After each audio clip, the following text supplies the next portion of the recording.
Welcome back, everyone, to today's explainer. Look, if you've been staring out at the San Diego waters lately and wondering why the sport fishing fleets are buzzing with so much electricity right now, well, you're in the exact right place. Today, we're setting the stage for what's shaping up to be an absolutely explosive 2 weeks of pelagic fishing right off our coast.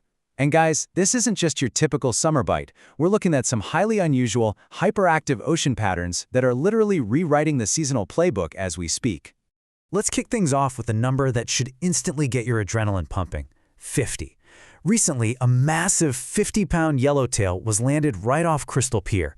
Just think about that for a second. Crystal Pier. That is some truly extraordinary nearshore action.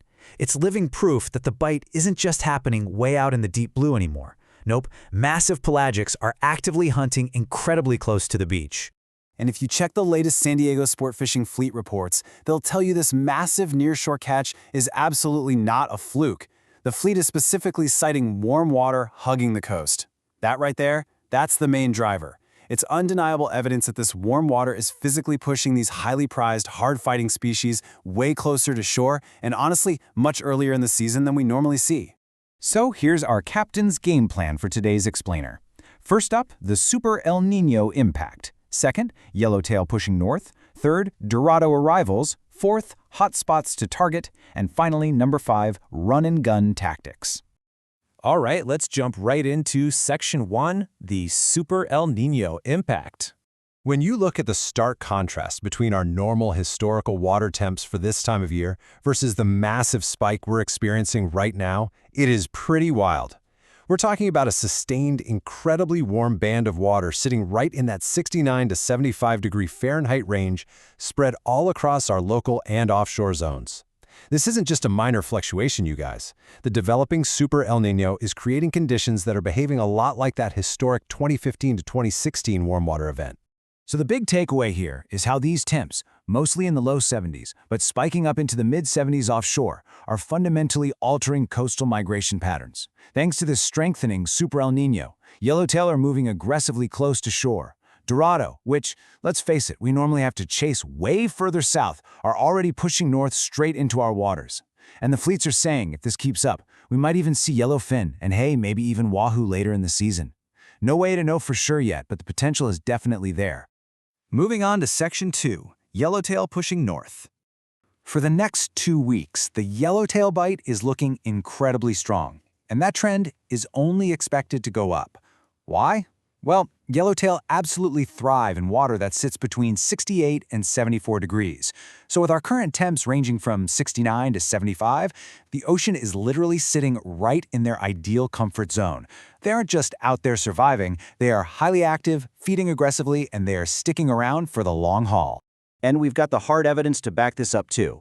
Current catch reports are showing multiple boats getting limits, or at least near limits, of yellowtail offshore.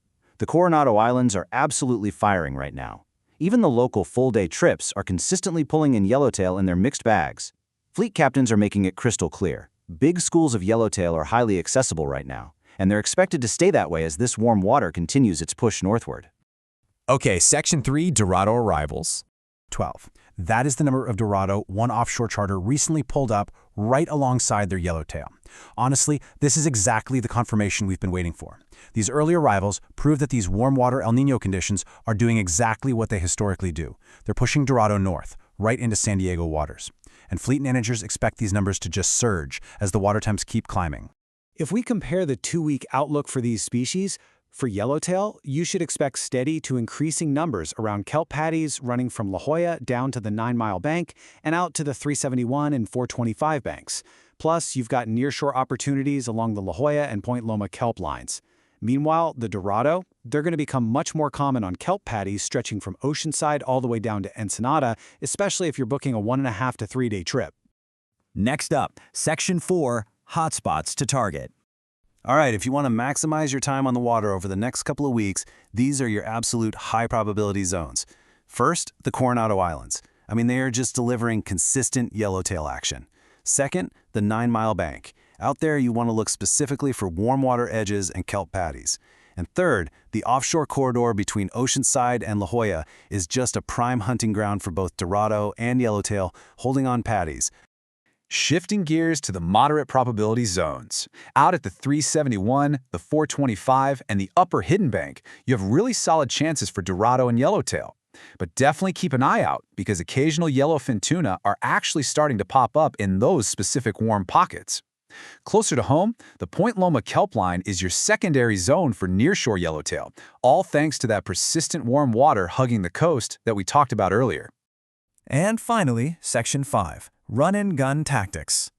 Here's the thing. It all comes down to how you adapt your fishing style to these specific conditions. Step 1, skip the blind trolling.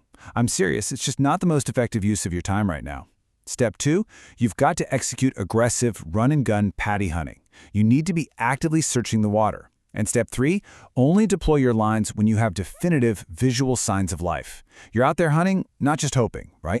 So, what exactly are those visual signs? Well, keep your eyes peeled for working birds. They're basically nature's fish finders. Look for breezers and foamers on the surface, which are dead giveaways for feeding schools. Also, pay close attention to the water itself. You're searching for clean current edges and chlorophyll breaks. Remember, even though the regional water is unusually warm overall, it's the specific bait distribution and water clarity on those edges that are actually pulling the pelagics in. Dorado in particular prefer the absolute warmest, clearest pockets of water you can find. Now once you spot those signs, you've got to have the right gear on deck ready to cast. For yellowtail, the reports are pretty clear. Bring your surface irons for sure, but make sure you're heavily armed with yo-yo jigs too, because they are going to stay highly productive. On the flip side, when you roll up on a patty holding Dorado, they are responding exceptionally well to live bait, small jigs, and trolled feathers around the perimeter of the kelp. Honestly, having both setups rigged and ready to go before you approach a patty is exactly what separates a good day from a great day. Let's wrap this up with the bottom line. The San Diego coast has officially entered a high-energy warm water window. With water temperatures sitting in the low 70s and a super El Niño actively strengthening out there, the numbers of yellowtail and Dorado are basically guaranteed to keep increasing. Whether you're hitting the offshore kelp patties or navigating the Coronado Islands, you can expect some excellent mixed bag fishing with more and more Dorado showing up every single week. We're looking at conditions right now that mirror some of the most legendary fishing seasons in recent San Diego history. I mean, the water is right, the bait is there, and the fish have officially arrived. So the only question left is, are you rigged, ready to launch, and prepared to capitalize on this historic warm water window? Get your gear sorted, study those high probability zones, and go get tight on some big fish. Thanks for joining me on this explainer, and I will see you out on the water.